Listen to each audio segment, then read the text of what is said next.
Salve, salve família! Nós estamos aqui mais um dia no Jardim HG e no vídeo de hoje eu vou falar para vocês sobre cultivo de cannabis outdoor. Então eu vou dar diversas dicas aqui, eu vou falar todos os fatores que vocês devem prestar atenção para ter um cultivo outdoor de qualidade.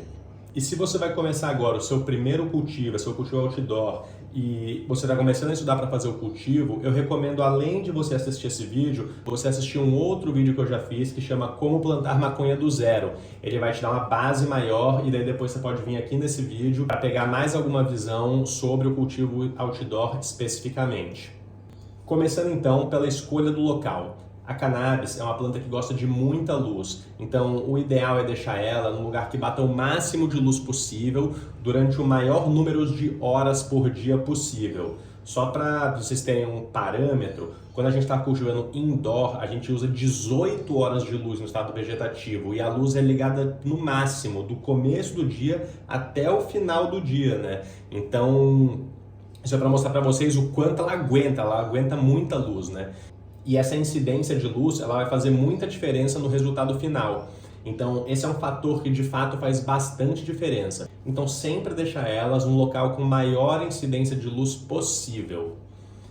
Quando a gente vai escolher o vaso para fazer um plantio outdoor, tem alguns fatores que são bem importantes levar em consideração e que fazem muita diferença, que no cultivo indoor não faz, que é, por exemplo, a cor e o material do vaso.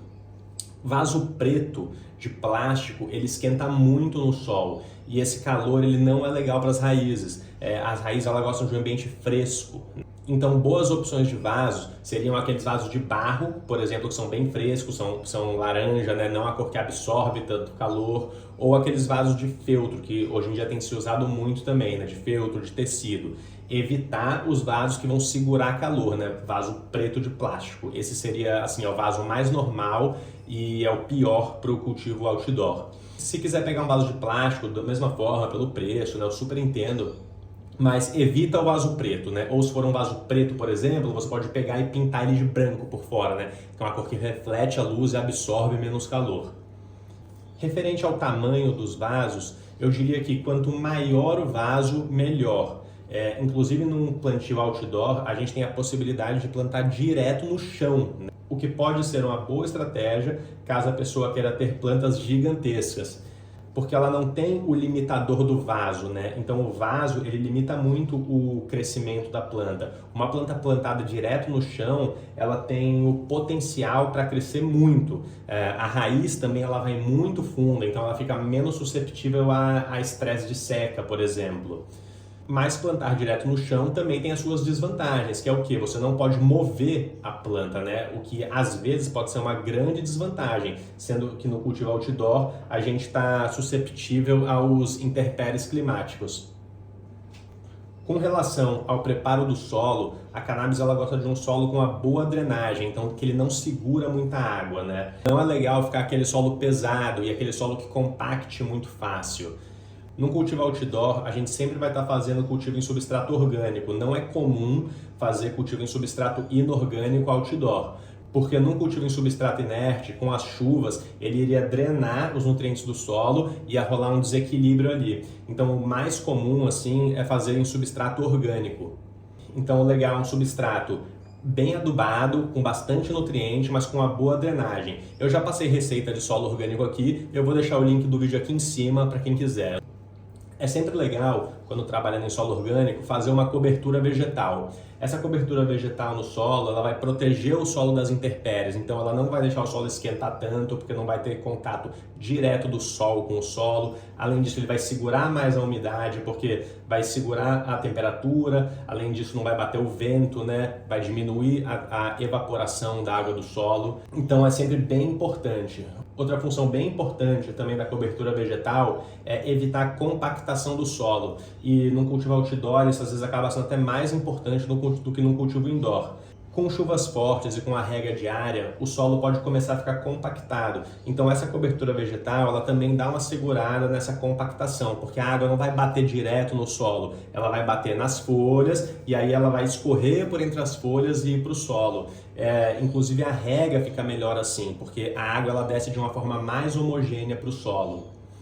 Então, quando escolhendo uma semente para o cultivo outdoor, a gente vai ter duas opções ali, que vão ser ou sementes automáticas ou sementes fotoperiódicas.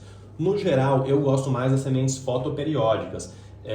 As plantas ficam melhores, você pode tirar clone, tem uma série de vantagens. Lembrando que as plantas fotoperiódicas começam a entrar na floração quando o dia abaixa para cerca de 14 horas de luz, né? Então, quando a gente está apenas com 14, 13, 12 horas de luz, as plantas vão entrar em floração e a partir dali elas vão ter mais 2, 3 meses de flora até o momento da colheita.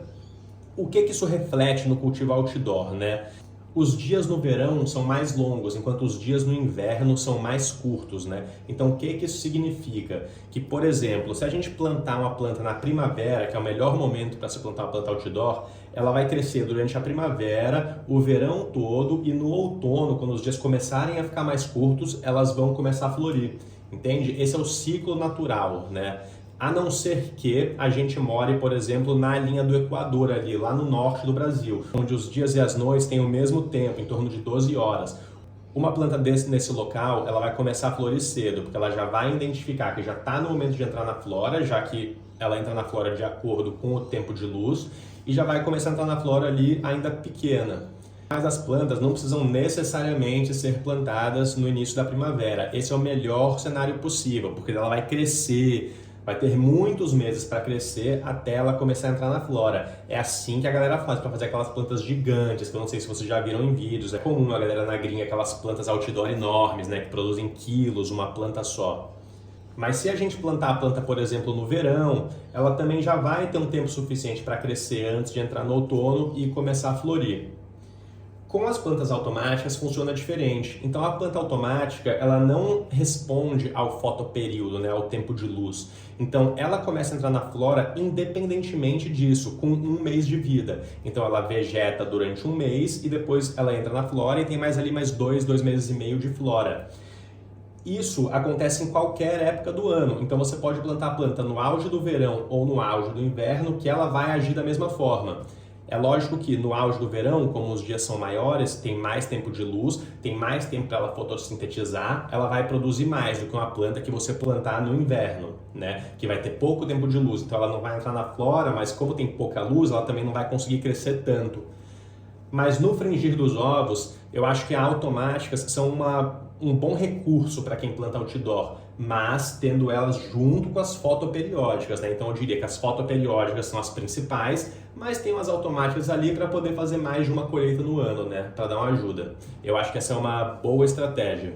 Uma alternativa bem importante para estender o tempo de estado vegetativo num cultivo outdoor é suplementar com uma luz artificial, ou seja, quando ficar de noite, botar um LED em cima, né? Ou botar uma luz ligada, para ela identificar que ainda está de dia e continuar vegetando. Dessa forma, ela não vai entrar na flora. Essa é uma alternativa muito comum e que ajuda muito. Dessa forma, você conseguiria iniciar o cultivo de uma planta até ali no outono, por exemplo, né? Porque ela não vai entender que está no outono, porque você vai manter ela com o tempo de luz estendido.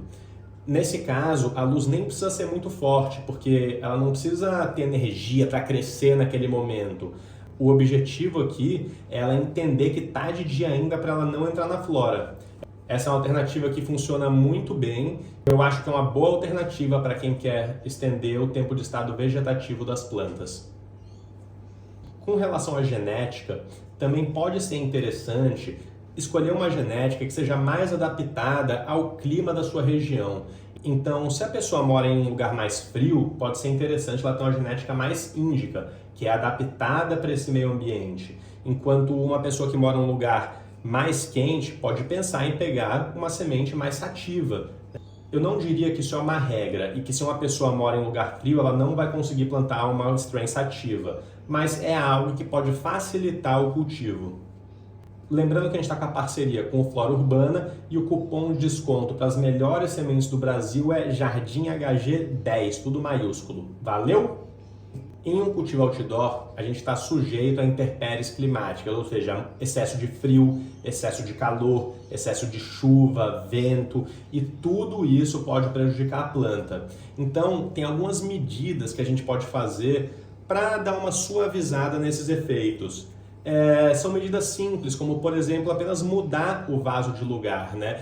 Então, por exemplo, se a gente identifica que vai ter uma chuva muito forte hoje à noite, então eu vou tirar a minha planta do outdoor e eu vou botar ela aqui na varanda, né? Para ela não precisa tomar essa tempestade, a gente pode mover ela. A mesma coisa com ventos muito fortes, né? Um pouco de vento é legal, porque vai bater na planta, vai produzir lignina, vai fazer ela ficar uma planta mais robusta. Mas o vento demais pode até tombar, quebrar e matar a planta. Então é algo que a gente tem que estar sempre de olho também. Excesso de calor e excesso de frio também são duas condições que a gente tem que ficar esperto. Então, quando vai bater aqueles dias 40 graus, 35 graus, eu acho que pode ser interessante, no momento de pico do sol, botar a planta na sombra ou num lugar um pouquinho mais fresquinho. Muitas vezes vai ser melhor ela, tudo bem, ter um dia com menos luz, mas ela não passar por todo aquele estresse, né? O frio também. Então, o frio, principalmente no estado inicial da planta, pode ser bem prejudicial.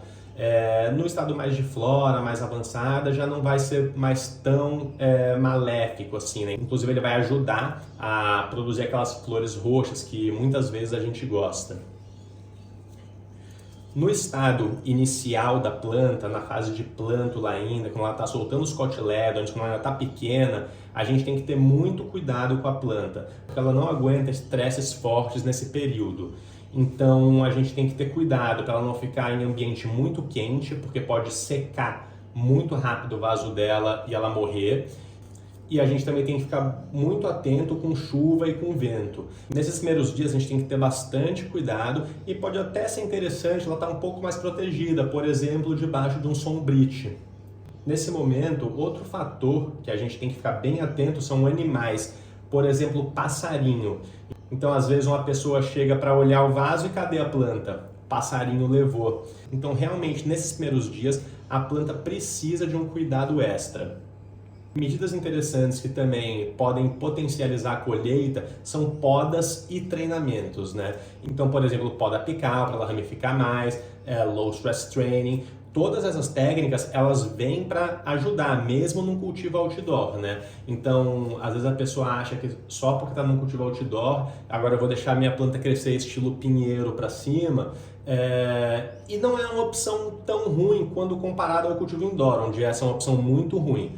Mas no cultivo outdoor não, ela é uma opção bem aceitável, mas ainda assim eu acho interessante fazer os treinamentos e produzir aquela planta um pouco mais arbustiva. Às vezes você também não vai querer deixar uma planta enorme com 2 metros de altura, né? Às vezes a pessoa pode ter uma planta com 1,5 metro de altura, mais larga, que vai produzir a mesma quantia no final das contas.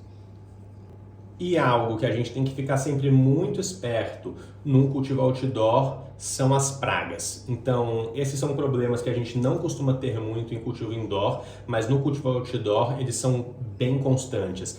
A planta está direto no ambiente e exposta a todos os tipos de animais, né? Então, insetos, fungos, eles chegam muito fácil ali.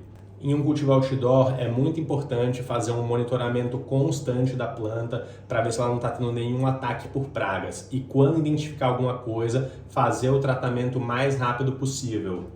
Pode ser bem interessante fazer algumas medidas preventivas, como por exemplo, borrifar óleo de nim no período vegetativo, né? No período de flora não é legal, porque pode pegar gosto nas flores. Mas num período de estado vegetativo, eu acho que é bem interessante no cultivo outdoor tomar medidas preventivas com pragas. E com essas dicas, família, eu acredito que vocês já vão ter embasamento para fazer um cultivo outdoor bem legal. E fora isso, aqui no canal tem diversos vídeos com os mais diversos temas que você pode imaginar para te ajudar no cultivo. Se você não deu o like até agora, deixa o like do vídeo, me dá essa moral e espero que você tenha gostado, família. Tamo junto, valeu? Nóis!